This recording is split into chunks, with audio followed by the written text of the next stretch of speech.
dipersembahkan oleh Diskominfo Kabupaten Cirebon. Assalamualaikum warahmatullahi wabarakatuh. Pemirsa RCTV Langkah Padane, bagaimana kabar Anda semuanya? Saya harap dalam keadaan baik. Senang sekali pemirsa Anda masih bersama kami dan pastinya pemirsa dalam program Cirebon Trasi, transformasi menuju era digitalisasi bersama saya Nok Novi dan juga ada Kang Imron. Oke, Kang Imron. Iya.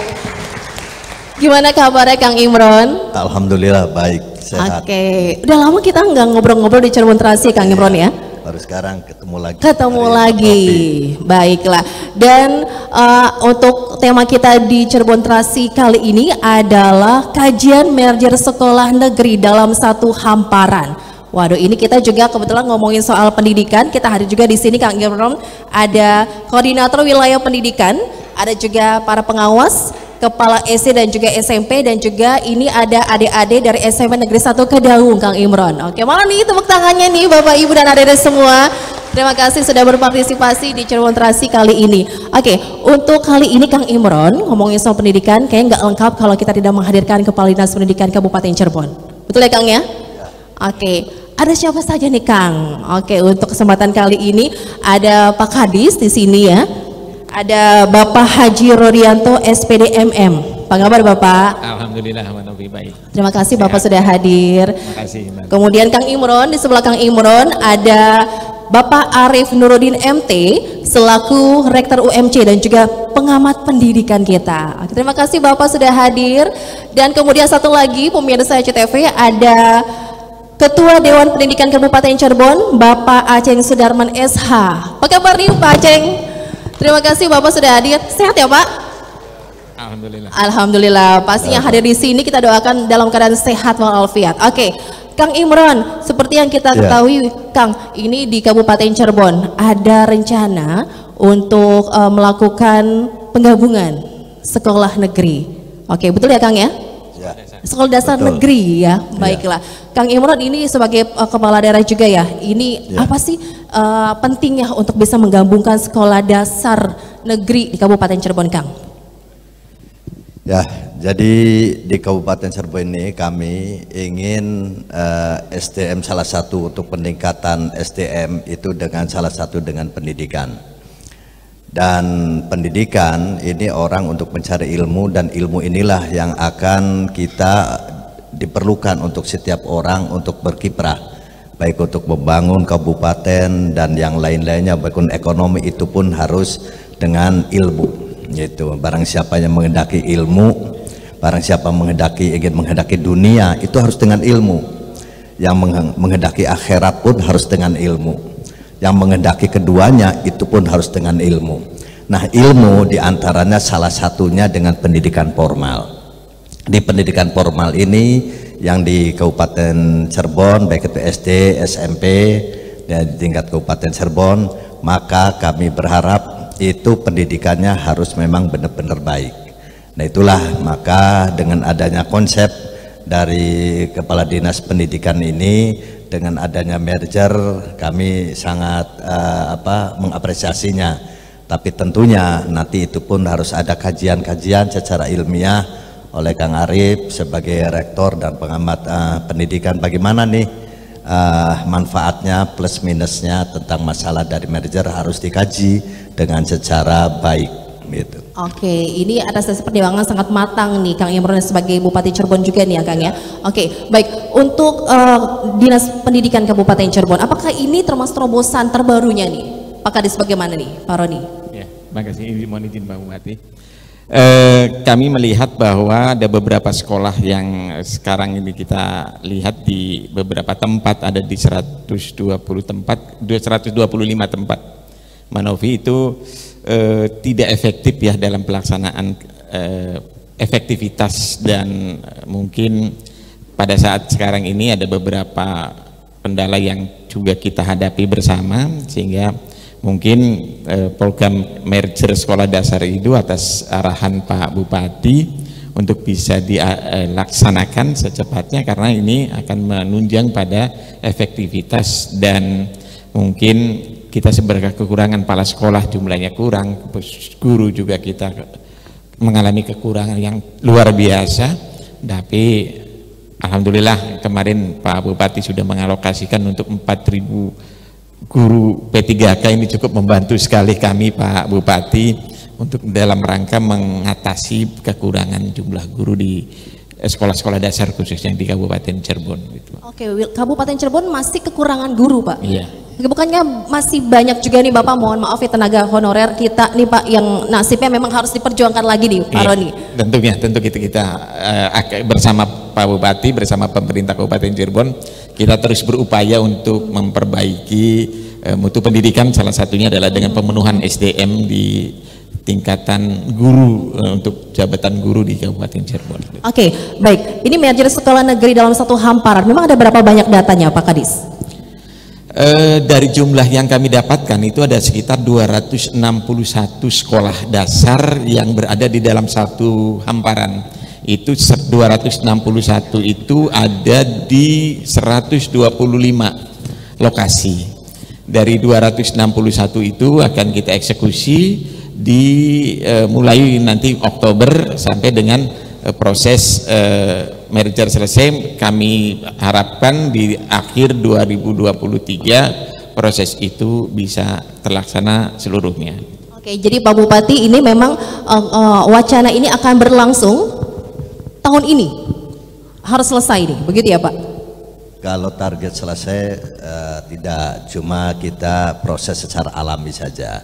Secara alami, dan kami pun makanya nanti dengan kajian ini, walaupun kami ingin program ini berjalan tapi bagikan air mengalir saja, jadi bukan berarti nanti ternyata ada SD yang satu hamparan ada sekian lalu di merger. Nah itu juga ada hukum secara alami lah, yang pensiun nanti jangan diangkat lagi, ininya di merger gitu. Jadi istilahnya bening banyue kenang iwake. Oke, siap, baik. Itu kayak lagu apa gitu ya Pak ya? Oke, baik. Untuk wacana ini inisiasi dari Pak Bupati atau dari distrik sendiri? Kita ini tadinya diskusi.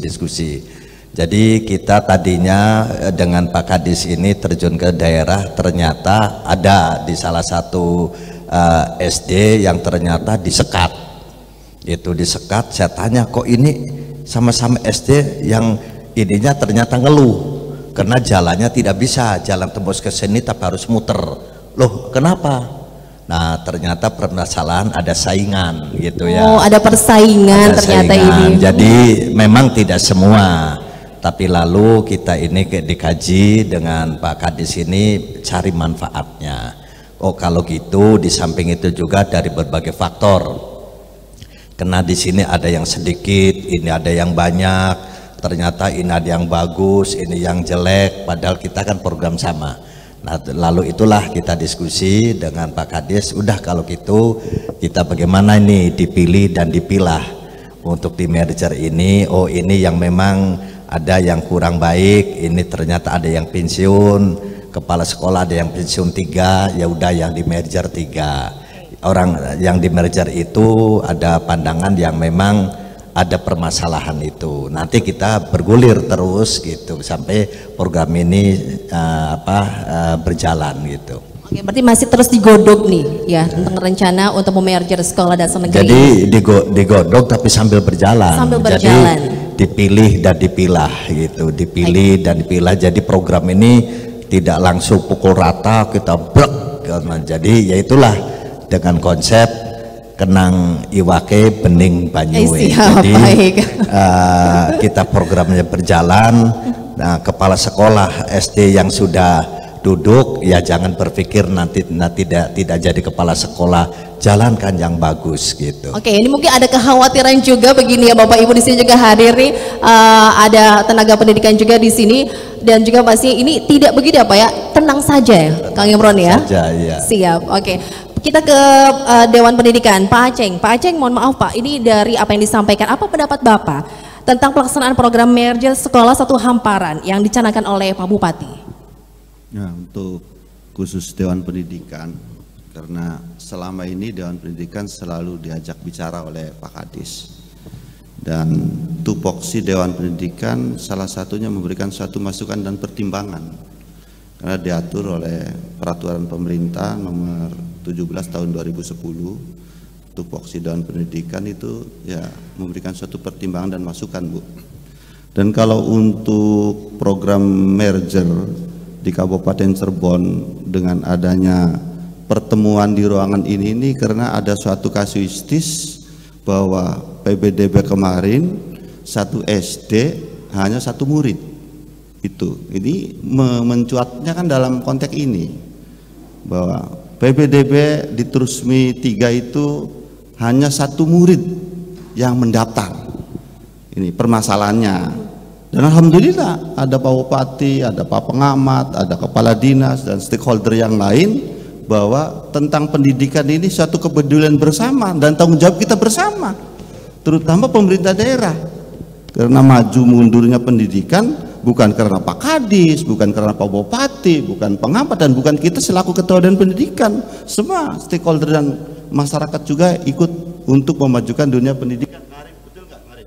Oke, berarti ini menjadi pertimbangan juga nih dari adanya wacana ini ya. Ada salah satu sekolah dasar di Kabupaten Cirebon yang kurang peminat. Oke, baiklah. Bagaimana, Pak?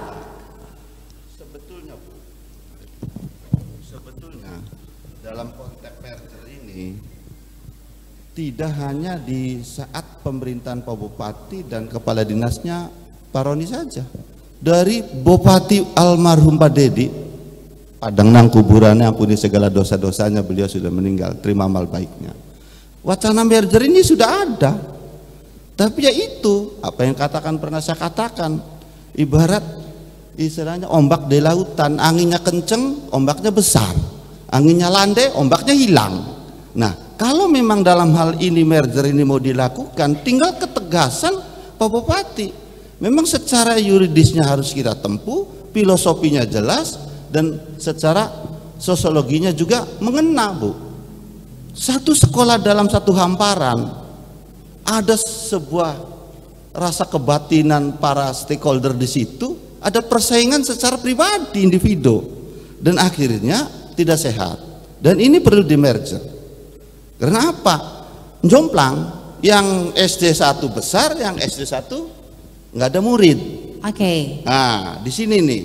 Jadi Bapak mendukung ya, Pak Aceng? Bukan mendukung lagi, DKI. Karena kita dulu sebelum jadi ketua DPR, ketua Dewan Pendidikan juga kan di DPR. Iya. Ya. Kunjungan ke DKI, zamannya Pak Ahok. Oke. Di sana itu bukan SD itu bukan melebar, melainkan ke atas. Lantai 1 SDN 01 pagi, lantai 2 SDN 01-2 siang dan malam. Zamannya Ahok sudah jadi satu saja, nggak ada siang, nggak ada pagi, nggak ada malam. Oke, baiklah, begitu ya Pak Aceng ya. Karena apa? Siapa? Lantai 1, lantai 2, lantai 3, SD 1, SD 2, SD 3, sedangkan satu atap. Di merger semua itu. Oke. Pas berketepatan dengan ada regulasi yang mengatakan kepala SD atau kepala sekolah ada periodisasi. Nah sekarang sudah lewat sebetulnya, terlambat kalau Kabupaten Cirebon tidak melakukan. Oke, baiklah, tidak apa-apa terlambat ya Pak ya, yang penting nanti ada impact yang baik ya Pak ya ke depannya ya.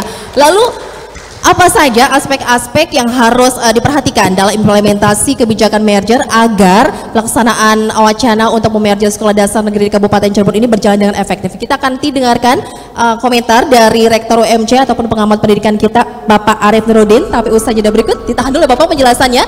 Tetap bersama kami pemirsa di Cirebon Terasi, transformasi menuju era digitalisasi yang dipersembahkan oleh Diskominfo Kabupaten Cirebon. Acara ini dipersembahkan oleh Diskominfo Kabupaten Cirebon. Acara ini dipersembahkan oleh Diskominfo Kabupaten Cirebon. Baik pemirsa, terima kasih Anda masih bergabung bersama kami di Cirebon Terasi, transformasi menuju era digitalisasi yang dipersembahkan oleh Diskominfo Kabupaten Cirebon. Ya, masih bersama saya Nok Novi dan juga ada Kang Imron di sini. Kang, kita sedang berbincang terkait dengan rencana dari pemerintah daerah ya Kang ya, akan memerger sekolah dasar negeri menjadi sekolah dasar negeri satu hamparan ini ya.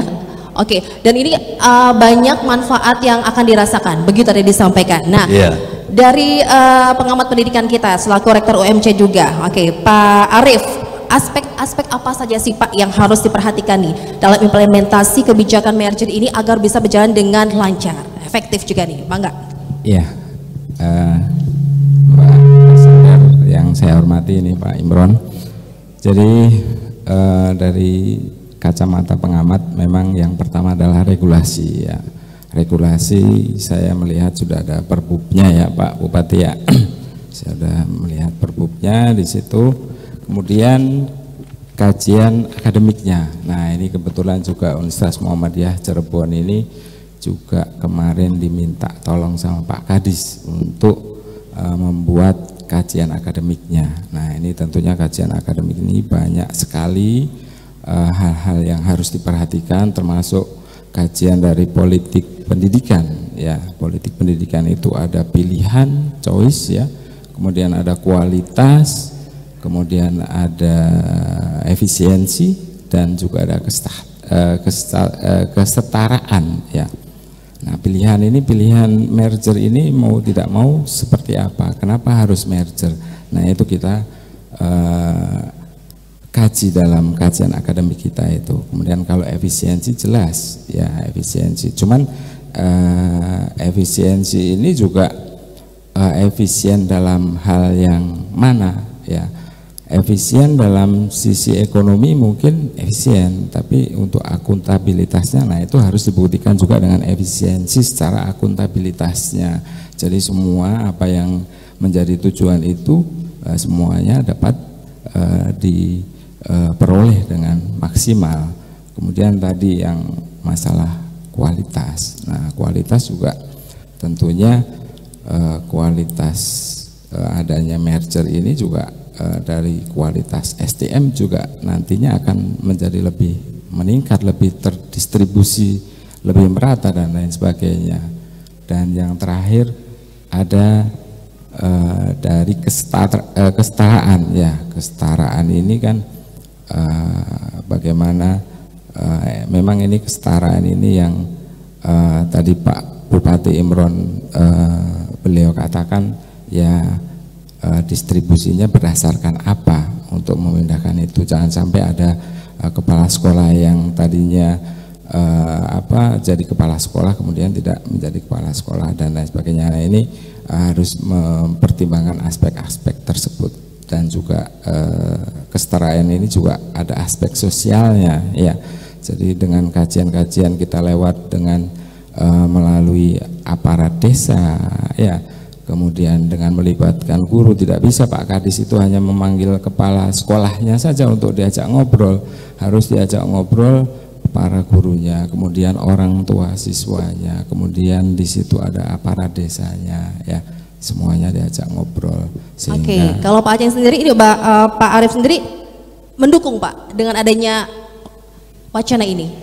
Saya sangat mendukung dengan merger ini. Tentunya kami di perguruan tinggi ini juga ada kebijakan merger. Jadi perguruan tinggi yang kurang mahasiswanya dari 1000 itu diharapkan untuk merger juga. Kenapa? Karena kalau untuk 1000 orang itu bagaimana perguruan tinggi tersebut membiayai, bagaimana meningkatkan kualitasnya, nggak bisa, makanya harus merger. Nah ini begitu Pak ya. Kami juga sangat mendukung karena APBD pasti terbatas ya Mbak ya. Nah itu bagaimana. Oke, baik, tapi apa yang ingin ditanggapi Pak dari apa yang disampaikan tadi oleh Pak Arief tadi, dari efisiensi harus bisa diperjelas lagi ya Pak ya. Kemudian aspek-aspek lainnya juga ini dari anggaran. Ini ada juga berpengaruh ke anggaran kita ya. Pak Bupati sebagai kepala daerah juga apa yang disampaikan nih Pak dari efisiensi dan juga anggaran nanti? Ya. Jadi waktu kita ngobrol dengan Pak Kadis ini, dengan adanya kita berbincang-bincang dengan ada jadi merger ini banyak manfaatnya. Pertama, kita banyak guru kekurangan, gitu, dengan banyak guru kekurangan. Yang kedua, faktor antar persaingan. Nah, yang ketiga juga faktor dari dengan adanya merger ada efisiensi anggaran. Misalkan sebenarnya ini satu. Jadi murid di kelas 1 misalkan di sininya cuma sedikit, di sini sedikit, dan bisa cuma jadi satu kelas. Kalau ini setengah-setengah. Jadi itulah kami dengan adanya program ini. Di samping itu juga kami ingin sekolah-sekolah ini SDM-nya atau sekolahnya ini tingkatannya ya naik lah.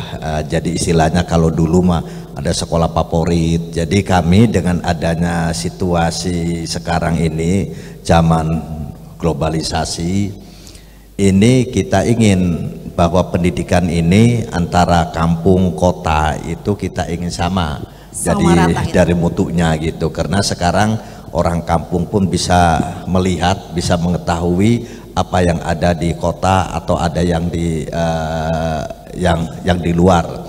Jadi kami dengan adanya dengan adanya program ini, dengan adanya konsep ini, kami untuk meningkatkan juga dari mutunya, maka kami kepada kepala dinas, coba bisa enggak misalkan di SMP itu sekarang ini menjadi SMP yang unggulan, ada berapa misalkan contohlah 3 dulu, nanti ningkat.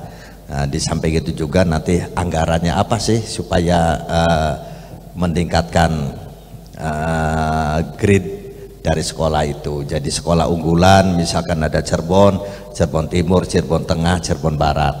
Kalau bisa langsung 2 itu lebih baik. Tapi dengan dengan juga harus dilihat kemampuan anggaran kita. Jadi kami ini, konsep saya di dalam menjadi bupati ini ingin pendidikan ini meningkat di dalam kualitasnya.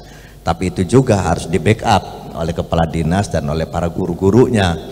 Kami pun berharap guru ini jangan cuma sekedar ngajar terus pulang ya pulang. Nah, tapi bagaimana bahwa guru ini harus bisa mengkaji potensi-potensi murid yang ada di kelasnya.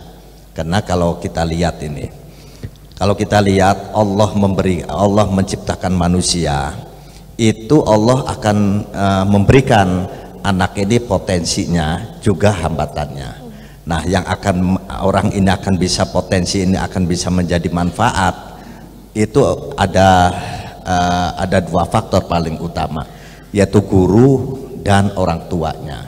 Nah, kalau orang tua misalkan dalam tanda kutip yang keluarganya orang tuanya juga pendidikannya rendah, ini yang paling dominan guru.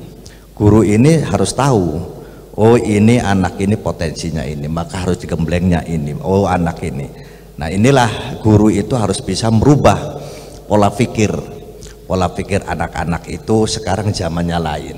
Jadi kami pun berharap kepada guru-guru ini jangan cuma memberikan pelajaran terhadap anak itu setelah pulang-pulang, tapi bagaimana anak-anak itu merubah dalam pola pikirnya, dalam pola pikir yang dulunya jelek kita tinggalkan yang baik. Nah, inilah karena yang merubah suatu karakter manusia, sifat-sifat manusia itu adalah ilmunya. Jangan ilmu sekedar ilmu, tapi ilmu yang bisa merubah pola pikirnya, mindsetnya, dan kebiasaannya, kultur setnya. Oke, jadi harus ada inovasi yang menyenangkan ya, biar anak-anak ini jadi bersemangat lagi gitu ya untuk belajar ya. Oke, baiklah. Tadi disampaikan ada kondisi sekolah di Kabupaten Cirebon yang kurang peminat. Mohon maaf, ini dengan kondisi tersebut apa sih menjadi sampai keadaan tersebut terjadi? Ini apakah, mohon maaf juga Bapak, ini karena kurangnya kualitas pendidikan Kabupaten Cirebon atau ada faktor-faktor lain nih, Pak Kades, mangga. Makasih.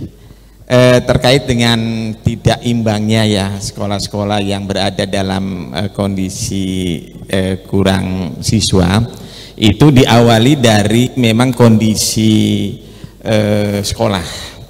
Dari kondisi-kondisi yang ada tadi disampaikan oleh Pak Rektor juga, bahwa sekolah itu berjalan dengan biaya operasional. Nah, biaya operasional sekolah itu adalah dari dana BOS yang kita miliki. Nah, dana BOS yang didapatkan itu melihatnya adalah dari jumlah siswa. Menghitungnya itu adalah dari jumlah siswa. Semakin banyak siswa, maka biaya yang didapatkan akan semakin banyak, sehingga operasionalnya akan lebih leluasa. Tetapi untuk sekolah-sekolah yang muridnya sedikit, itu operasional sangat terbatas sekali. Oleh karena itu, untuk sekolah-sekolah yang muridnya sedikit, ini akan diperparah apabila kemudian orang tua tidak percaya karena kondisi sekolahnya sudah rusak, kemudian prestasi yang didapatkan sekolah tersebut juga kurang. Ini ya tadi karena apa? Karena nilai uang operasional sekolah tersebut sangatlah kurang, sehingga tidak bisa meningkatkan prestasi yang ada di sekolah tersebut. Oke, ini menjadi PR juga Pak. PR kita juga PR Dinas bersama. Pendidikan ya. Baiklah. Oke, saat ini kita di program Cirebon Terasi, transformasi menuju era digitalisasi. Eranya digitalisasi. Nah, dengan adanya kebijakan ini, apa relevansinya kebijakan merger sekolah dengan pembelajaran era digitalisasi sekolah dasar? Nah, kebetulan hari ini juga pemirsa kehadiran dari Kepala Diskominfo Kabupaten Cirebon, ada Bapak Nanan Abdul Manan SST PMSI. Oke, kita perlu tahu nih penjelasannya karena sekarang di Kabupaten Cirebon dari kebijakan Pak Bupati juga kita harus bisa berinovasi era digitalisasi, jadi kita harus bisa memanfaatkan teknologi ya Pak ya. Oke, kira-kira apa yang akan disampaikan oleh Pak Nanan ya? Kita jeda dulu, tahan dulu Pak Kadis ya. Usai jeda berikut, jangan kemana-mana, tetaplah bersama kami di Cirebon Terasi yang dipersembahkan oleh Diskominfo Kabupaten Cirebon. Acara ini dipersembahkan oleh Diskominfo Kabupaten Cirebon. Acara ini dipersembahkan oleh Diskominfo Kabupaten Cirebon. Kembali di Cirebon Terasi, transformasi menuju era digitalisasi yang dipersembahkan oleh Diskominfo Kabupaten Cirebon.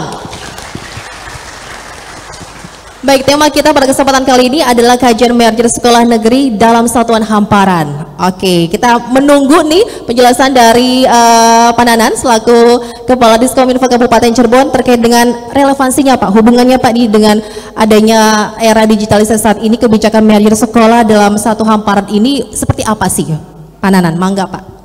Baik, terima kasih. Izin Pak Bupati, yang saya hormati narasumber, yang saya hormati rekan-rekan semua yang ada di ruangan ini. Sebelum bicara kepada kebijakan mergernya, kami dari Diskominfo mengajak kepada Dinas Pendidikan untuk berkolaborasi. Pertama, berkaitan dengan open data.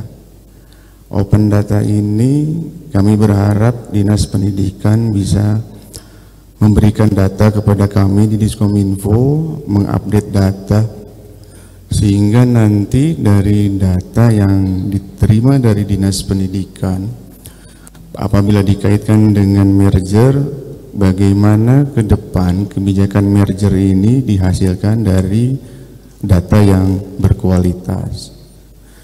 Kemudian yang berikutnya dikaitkan dengan digitalisasi. Diskominfo juga sekarang sedang masif untuk gerakan literasi digital. Izin Pak Bupati beserta narasumber bahwa Diskominfo sekarang sedang menggandeng komunitas informasi masyarakat untuk literasi digital. Perlu diketahui bahwa komunitas informasi masyarakat ini ada beberapa unsur. Yang pertama, rekan-rekan jurnalis sudah tentu, YouTuber, forum Porkoci, forum komunitas orang Cirebon, kemudian relawan TIK, teman-teman akademisi, bahkan sampai kepada forum media tradisional. FK Metra ini di situ gabungan ada budayawan, paguyuban dalang, sandiwara, sehingga nanti ke depan literasi digital ini bisa disentuh juga oleh kalangan masyarakat yang kadang tidak punya HP, tidak sempat baca koran, tidak sempat nonton televisi, sehingga manakala COVID-19 ini sudah melandai, insya Allah ke depan kita akan galakan penyebaran informasi mulai teman-teman yang menjadi garapannya di seni tradisional. Di dalam literasi digital, khusus untuk teman-teman di Dinas Pendidikan, kami sudah berjalan namanya program internet sehat. Bagaimana adik-adik kita peserta didik diberikan pemahaman bahwa bagaimana menggunakan internet itu untuk hal-hal yang baik. Begitu juga nanti ke depan kolaborasi Diskominfo dengan Dinas Pendidikan, bagaimana nanti disentuh para tenaga pendidiknya supaya aware terhadap digitalisasi. Silahkan nanti ke depan kita bisa kerjasama, apakah nanti kami menyiapkan tenaga relawan TIK untuk mendampingi teman-teman tenaga pendidik, sehingga jangan sampai yang pintar justru peserta didiknya. Kemudian yang terakhir mungkin karena digitalisasi perlu dukungan infrastruktur, maka kami berharap dari hasil merger sekolah ini, sekolah yang nantinya menjadi induk atau apa namanya Pak, menjadi induk, kita supporting untuk jaringan internetnya. Itu mungkin sementara yang bisa saya sampaikan. Jadi dari Diskominfo mendukung penuh nih ya untuk kelancaran nanti ya Pak untuk jaringan internetnya ya Pak Nananya. Baik, terima kasih banyak Pak Kadis ya. Kita buka kesempatan untuk Bapak, Ibu guru yang ada di sini, silakan untuk bisa memberikan komentar ataupun ada yang ingin bertanya kepada narasumber kita di sini, dipersilakan, mangga Ibu. Terima kasih. Ada satu hal yang membuat saya sedikit tertarik dengan yang menjadi tema hari ini, yaitu sekolah sekolah hamparan, membuat sekolah hamparan.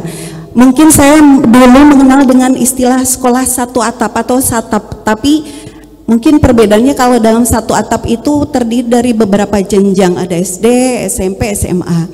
Nah, yang membuat saya menarik karena yang melatar belakangi diadakannya program sekolah satu hamparan itu adalah adanya sekolah yang minim pendaftar atau minim siswa baru. Nah, bagaimana? Apakah sasarannya hanya sekolah-sekolah yang terdiri dari sekolah yang minim peserta didik?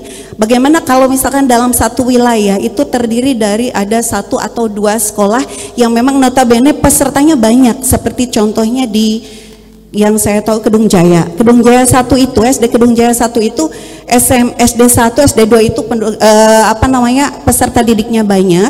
Kemudian tapi memang kebetulan dalam satu wilayah ya hanya terbatas tembok saja, karena kebetulan saya domisili tidak jauh dari situ.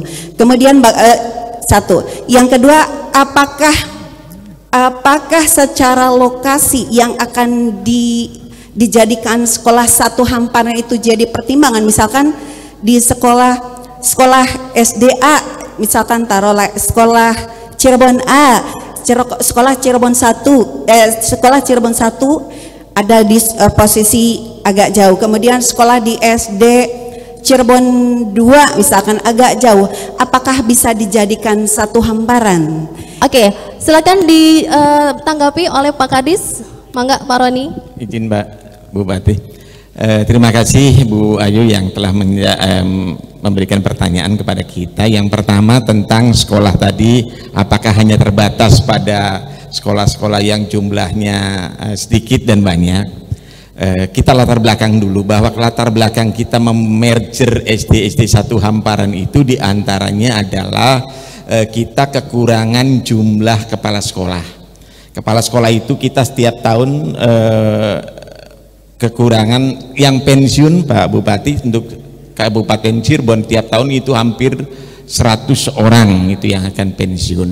Nah, kan semakin banyaknya kepala sekolah yang pensiun sementara jumlah guru juga terbatas, maka kami lihat bahwa efektivitas sekolah-sekolah yang satu hamparan itu akan lebih baik apabila digabungkan menjadi satu.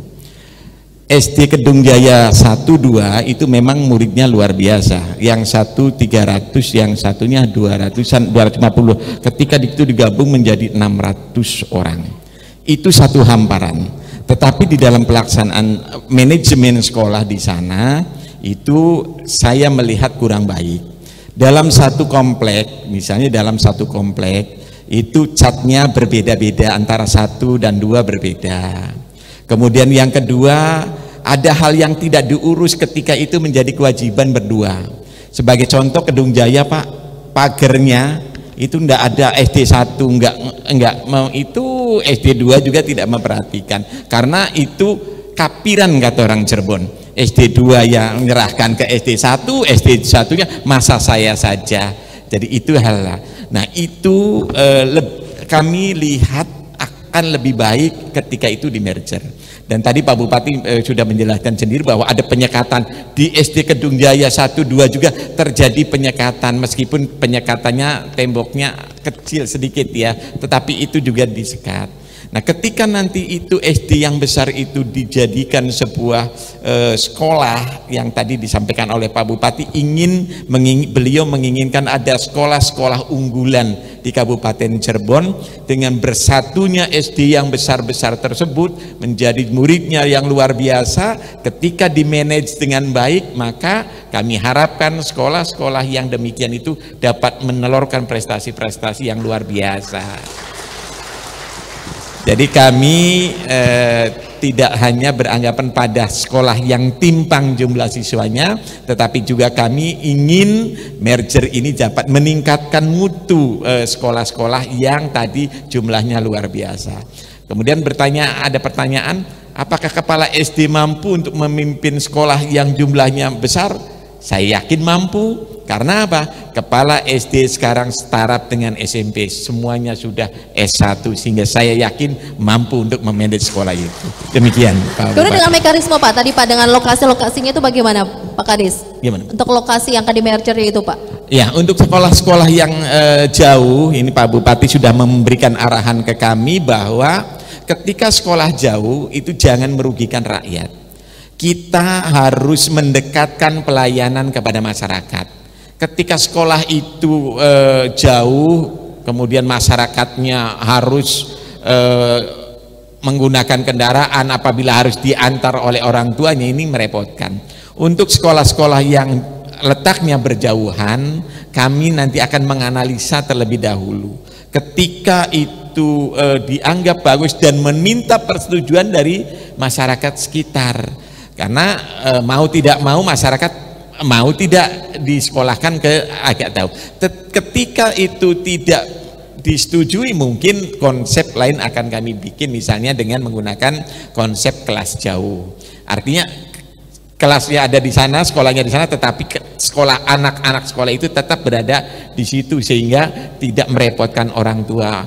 Ada beberapa desa memang namanya cantilan ya, ada beberapa cantilan SD-nya sedikit. Nah, itu tidak kami merger, tidak kami gabungkan. Karena apa? Ketika di merger orang akan sekolahnya jauh, justru pendidikan anak-anak di situ mengkhawatirkan. Kami Pak Bupati wanti-wanti jangan sampai merugikan rakyat. Gitu. Oke, baiklah. Jadi kita harus dukung juga ini ya Pak, karena tadi dampaknya ini sangat positif ya Pak ya, insya Allah begitu. Oke, kita masih ada kesempatan lagi pemirsa CTV untuk berbincang di Cirebon transformasi menuju era digitalisasi, tapi kita harus jeda sebentar. Tetaplah bersama kami di RCTV. Acara ini dipersembahkan oleh Diskominfo Kabupaten Cirebon. Acara ini dipersembahkan oleh Diskominfo Kabupaten Cirebon. Kembali Anda bergabung bersama kami pemirsa di Cirebon Trasi yang dipersembahkan oleh Diskominfo Kabupaten Cirebon. Oke, baik, dengan adanya wacana untuk memerger sekolah negeri dalam satu hamparan ini, untuk Dewan Pendidikan sendiri ya, ingin tahu perannya nih dalam program ini seperti apa nih ke Pak Aceng, agar program merger sekolah dan yang satu hamparan ini itu kan berjalan dengan lancar, tadi sudah disampaikan. Sejauh ini apa peran yang diberikan dari Dewan Pendidikan sendiri, Pak Aceng? Ya, terima kasih. Untuk peran fungsi Dewan Pendidikan ini, Ibu ya, pertama memberikan suatu pertimbangan-pertimbangan kepada Pak Bupati, ya, kepada Kepala Dinas melalui Pak Bupati. Jadi fluktuasi atau dinamis perkembangan sekolah yang satu hamparan ini setelah kita amati, karena Dewan Pendidikan adalah implementasi dari masyarakat. Dan sebetulnya ini, karena SD yang satu hamparan ini sejarahnya adalah Impres 74 yang dibangun oleh Presiden Soeharto. Jadi dari usianya saja Impres tahun 74 ini ya, sedangkan tata kelola saat itu yang namanya satu kata dalam perbuatan pemerintahan, kalau membuat SD di situ ya di situ. Saat itu jumlah penduduk tidak sebanyak sekarang. Ini ngelihat fenomenanya ya. Jadi koordinasi dengan bawahan dan tanahnya juga itu dulu hanya sekedar membangun seizin kepala desa, dan bahkan masih ada tanah masyarakat yang diklaim itu tanah pemerintah. Jadi dengan tata kelola yang satu hamparan zaman Orde Baru dulu, situasi kondisi yang sekarang sudah beda dan berkembang, penduduk tambah banyak, hingga beban saat pemerintah sekarang, karena kalau SD ini tidak di merger, beban untuk renovasi, untuk memperbaiki, sedangkan situasi kondisi sudah tidak memungkinkan. Satu, menurut saya ya, dengan adanya merger ini sebuah solusi yang terbaik, Bu, untuk Pak Bupati ini. Nah, saya bilang ke Pak Bupati atau ke Pak Kepala Dinas, tinggal ada kemauan pemerintah daerah merger. Kalau urusan yuridis, urusan yang lain itu urusan belakangan.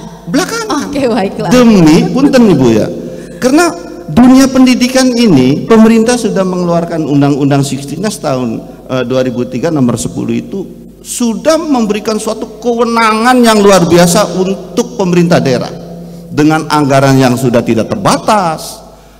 Itu, dan terus dengan yang lain-lainnya itu, dengan filosofi dan tujuannya bahwa Undang-Undang 16 ini tujuannya mencerdaskan anak bangsa, bersaing dengan bangsa-bangsa lain. Nah, kalau kita di sininya stagnan, berjalan di tempat, bagaimana anak bangsa ini akan cerdas? Iya, baik Pak. Meningkatkan mutu dan juga layanan pendidikan Kabupaten Cirebon begitu ya Pak Aceng ya. Betul. Nah kita ke pengamat pendidikan kita, ke Pak Arief nih. Pak Arief, dari pengamatan Bapak ya Pak, untuk bisa meningkatkan pelayanan dan juga mutu pendidikan di Kabupaten Cirebon, apa saja sih Pak yang harus dilakukan dari pemerintah daerah dan juga dinas pendidikannya nih Pak Arief?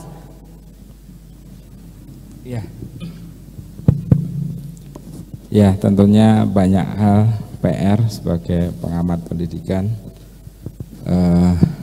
Salah satunya tadi kenapa kami juga mendukung kebijakan merger ini, salah satu amanat Undang-Undang 20 2003 ya, Sisdiknas pasal 5 terutama ya, bahwa masyarakat berhak mendapatkan pendidikan yang bermutu. Nah, salah satu langkah dari merger inilah pemerintah Kabupaten Cirebon ini dalam rangka mewujudkan pendidikan yang bermutu ya, dan berkualitas. Ini langkah yang menjadi tepat ya Pak ya, langkah tepat ya untuk bisa meningkatkan mutu pendidikan dan juga layanan pendidikan di Kabupaten Cirebon. Baik, kita buka sesi dialog lagi. Yang ingin bertanya dipersilakan untuk Bapak dan juga Ibu yang ada di sini, silakan. Mangga Bapak. Ini yang ingin saya tanyakan berkenaan dengan merger. Yang pertama, kalau SD itu jumlah siswanya gemuk banyak, itu sudah jelas satu sekolah saja itu harus ada rombel, 2 rombel satu kelasnya. Nah, sementara jumlah ruang kelas itu kurang. Nah, saat di merger pasti ruang kelas tetap kurang. Nah, itu bagaimana untuk mensikapi agar ruang kelas itu bisa mencukupi. Satu itu untuk sarprasnya. Yang kedua, kebetulan di salah satu sekolah yang akan di merger di Kedaung itu ketika ada pendaftaran guru P3K, itu guru honornya di Kedaung, di SD Kedung Jaya 1 dan 2 itu tidak mendapatkan formasi P3K, sehingga guru-guru honornya mendaftar di SD lain. Saat di merger, anak-anak honorer itu diterima di SD lain, sehingga guru yang ada di SD Kedung Jaya 1 dan 2 itu kurang. Ketika di merger maka bermasalah dengan jumlah guru juga kurang. Nanti mohon bagaimana untuk mensikapinya. Itu, terima kasih. Terima kasih banyak Bapak. Oke, langsung dijawab Pak Kadis. Enggak Pak Roni? Ya, terima kasih. Izin Pak Bupati. Untuk pertama sarana prasarana ya. Merger juga ini dapat mengefektifkan sarana prasarana yang harus dimiliki oleh sekolah. Mengingat terbatasnya anggaran pemerintah Kabupaten Cirebon. Sebagai contoh misalnya di Kedung Jaya itu ada 2 sekolah, perpustakaannya hanya sudah 2, tetapi fasilitas-fasilitas lain belum ada. Ada juga sekolah yang satunya sudah punya perpustakaan, yang satunya belum punya. Mereka juga minta untuk dibikinkan perpustakaan yang secara hitung-hitungan sebenarnya 1 perpustakaan saja cukup gitu. Tetapi karena 2 sekolah minta lagi. Sementara posisi tanah juga cukup terbatas. Mau bangun di mana lagi? Sudah semuanya sudah penuh dengan bangunan. Nah, untuk sekolah-sekolah yang tadi di merger kemudian ada beberapa kekurangan dan sebagainya sarana prasarananya, baik itu sarana prasarana, kemudian juga sumber daya manusianya, gurunya, PTK-nya dan sebagainya, akan kita analisa setelah proses itu berjalan. Ketika sekolah ini kita sudah merger, maka kita akan lakukan penataan ulang. Penataan yang pertama adalah penataan guru tentunya, karena guru-guru kita di Kabupaten Cirebon mengalami kekurangan seluruhnya, akan kita tata ulang sehingga sekolah-sekolah mana yang kelebihan guru setelah itu digabungkan, nah itu akan kita tata ulang. Kedung Jaya mungkin kebetulan akan lebih karena kurang ya, karena jumlah roundbernya banyak. Tetapi di satu sisi ada beberapa sekolah juga di kecamatan lain misalnya ada sekolah-sekolah yang ketika digabung itu berlebih. Nah, itu akan kita lakukan penataan setelah proses merger terselesaikan, termasuk juga penataan jumlah sarana prasarana yang dimiliki oleh sekolah. Barangkali itu. Oke, terkait dengan tadi yang disampaikan untuk tenaga pendidiknya bagaimana Bapak? Untuk SDM-nya Pak yang berkaitan dengan P3K ya, itu? Untuk SDM yang kami menjamin bahwa proses merger ini sesuai arahan Pak Bupati. Yang pertama untuk SDM Pak Bupati mengarahkan jangan ada kepala sekolah yang demosi, jangan ada kepala sekolah yang turun jabatan. Ini arahan Pak Bupati kenceng ini. Silahkan merger tapi jangan ada kepala sekolah yang demosi, yang turun jabatan karena merger. Yang kedua, Pak Bupati juga pesan merger jangan PHK guru-guru honor gitu, karena mereka sudah mengabdi belasan tahun, akibat merger kemudian mereka diberhentikan karena tidak. Kami Dinas Pendidikan menjamin rekan-rekan kepala sekolah, rekan-rekan guru honorer akan tetap kami berdayakan sampai dengan ada proses lebih lanjut dari pemerintah pusat. Oke, siap. Sudah dijawab langsung ya Bapak ya. Terima kasih banyak Bapak. Oke, baik, selanjutnya kita ke Pak Bupati Kang Imron nih selaku kepala daerah juga ya. Program merger sekolah satu hamparan ini juga ada dampak atau pengaruh terhadap kebijakan-kebijakan lainnya. Kalau ada, apa saja itu? Ya, jadi dengan adanya kita punya konsep ide untuk penggabungan ini, merger ini, kita ingin dengan adanya merger ini ada efek manfaat, bukan efek yang negatif atau madorot gitu ya, diantaranya guru, kepala sekolah. Nah itulah, maka saya dengan konsep ini adalah dengan pepatah wong tua wong Cirebon gitu kan, bening banyue kenang iwake. Jadi kita ada perubahan tapi untuk kemaslahatan umatnya itu. Jadi untuk apa, untuk kemanfaatkan. Nah yang selanjutnya saya juga kepada para guru atau di Dinas Pendidikan coba merubah dalam pola kerjanya. Karena kalau di dinas lain itu kerja itu yang dihadapi itu kan fisik, itu fisik. Tetapi kalau guru-guru atau di distrik ini yang dihadapi itu manusia.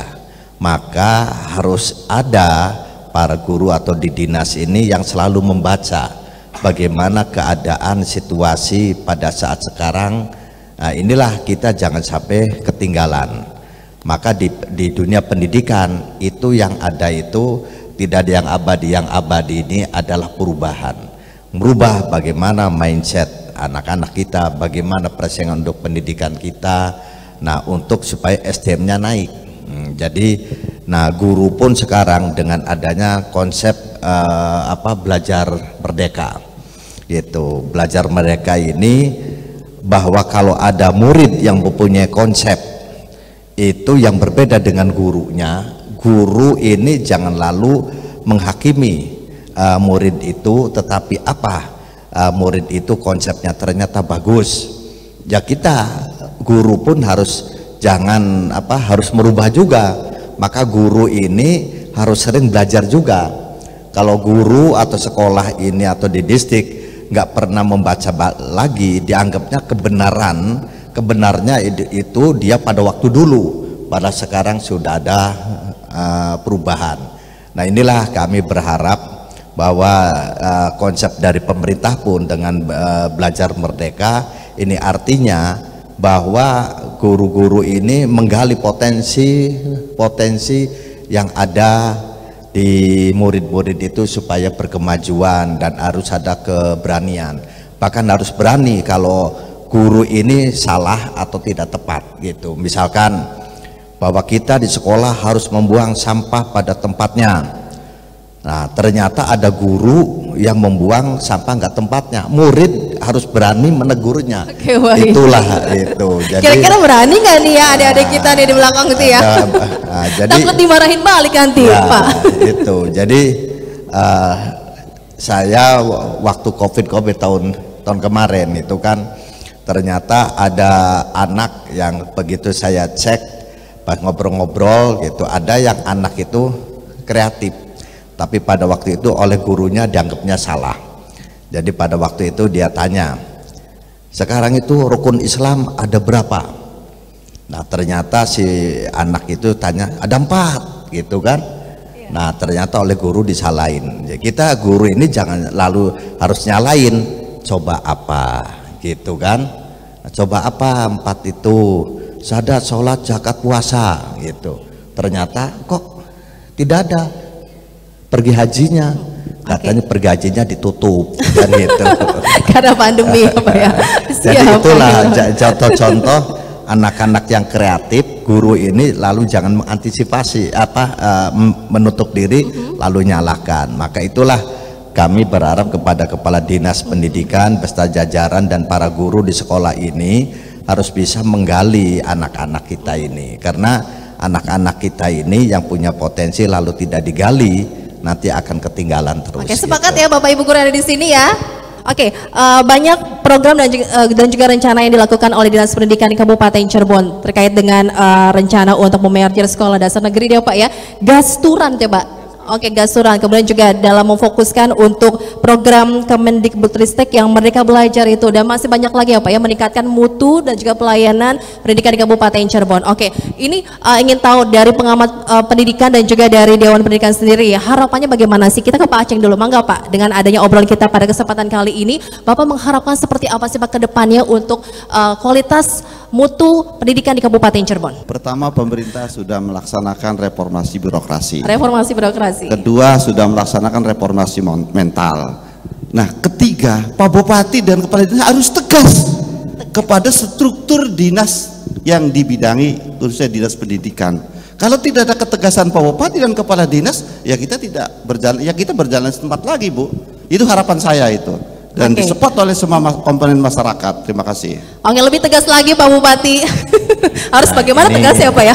Saya ini dari Kang Aceng ini bahwa Bupati ini kitanya harus tegas pada aturannya. Tegas ini ada berpatah mau ditafsir. Jadi tegas yang konotasinya itu justru kalau saya bahwa Bupati ini harus memberi keleluasaan terhadap anak buahnya, kepala dinasnya. Jadi kami ini mempunyai program secara visi misinya saja, yang menjalankan itu adalah kepala dinasnya. Jangan titik-titik bupati, titik-titik bupati. Dan bupati ya beli tegas, justru harus kepala dinasnya kan gitu. Begitu ya, Pak, ya? Jadi itulah syarat. Nah, jadi gini, ini negara kita sudah negara keterbukaan, dan itu kami maka memberi konsep. Saya sebagai bupati ini adalah memberikan suatu program secara global, tapi teknis itulah makanya orang tua yang masih mendikte anaknya, anak tidak akan kreatif. Maka saya sebagai bupati tidak akan mendikte para pejabat-pejabat itu supaya apa? Supaya berinovasi.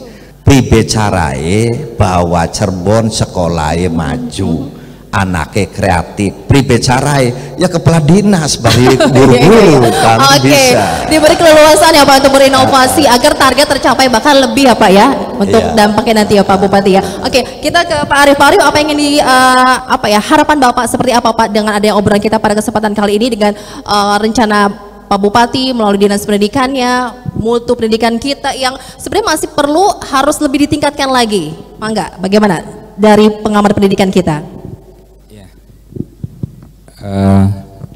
Pak Bupati dan Pak Kadis ini seperti yang tadi sampaikan selalu memegang yang tadi teori politik pendidikan ya, pilihan, kenapa dipilih merger, apa dampaknya, apa dasarnya dan lain sebagainya. Kemudian di situ ada kualitas, tentunya orientasinya untuk meningkatkan kualitas. Kemudian yang ketiga itu apa tadi, kesetaraan ya, dan yang keempat itu efisiensi. Nah itu selalu dipegang terus demi peningkatan mutu pendidikan di Kabupaten Cirebon. Oke, baiklah ya. Kalau Pak Roni selaku Kepala Dinas Pendidikan Kabupaten Cirebon, apa yang ingin disampaikan lagi Bapak sebagai penutup kita? Iya. Dengan forum ini barangkali terima kasih Pak Bupati, rekan-rekan narasumber yang lain. Dengan demikian, dengan acara ini saya sebagai kepala dinas lebih mantap lagi untuk melaksanakan kegiatan merger sekolah dasar ini.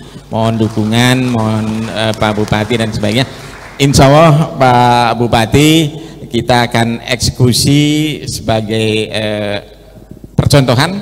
Kita akan eksekusi di 5 sekolah di bulan Oktober tahun ini. Akan kita eksekusi di 5 sekolah dasar, 10 sekolah dasar menjadi 5 SD, itu karena kepala sekolahnya sudah masuk masa purna bakti, sehingga akan kita eksekusi di bulan Oktober ini. Mudah-mudahan mohon doa seluruh pihak agar pelaksanaan penggabungan sekolah dasar 1 Hamparan ini bisa terlaksana dengan baik. Amin. Kita meminta dukungannya gitu ya untuk semua komponen yang terlibat ya Bapak ya. Terima kasih banyak untuk narasumber kita yang sudah bergabung bersama kami di sini di Cirebon Trasi untuk kajian merger sekolah negeri dalam satuan Hamparan. Perbupnya sudah ada, pelaksanaan semoga lancar ya Pak ya sampai akhir, dan semoga apa yang disampaikan bermanfaat. Terima kasih untuk teman-teman kita yang ada di sini, teman-teman dari SMP Negeri 1 Kedaung. Terima kasih banyak untuk Koordinator Wilayah Pendidikan, Pengawas Kepala SD dan SMP, dan juga terima kasih narasumber kita untuk Diskominfo Kabupaten Cirebon. Terima kasih banyak Pak Kadis, terima kasih. Semoga program ini bermanfaat untuk Anda pemirsa. Saya harus pamit. Novi dan juga Kang Imron pamit ya Kang ya. Iya. Oke, semangat terus ya Kang ya. Semangat. Untuk menjalankan program-program pemerintah. Cirebon maju, Cirebon Katon. Oke, terima kasih. Sampai jumpa. Wassalamualaikum warahmatullahi wabarakatuh.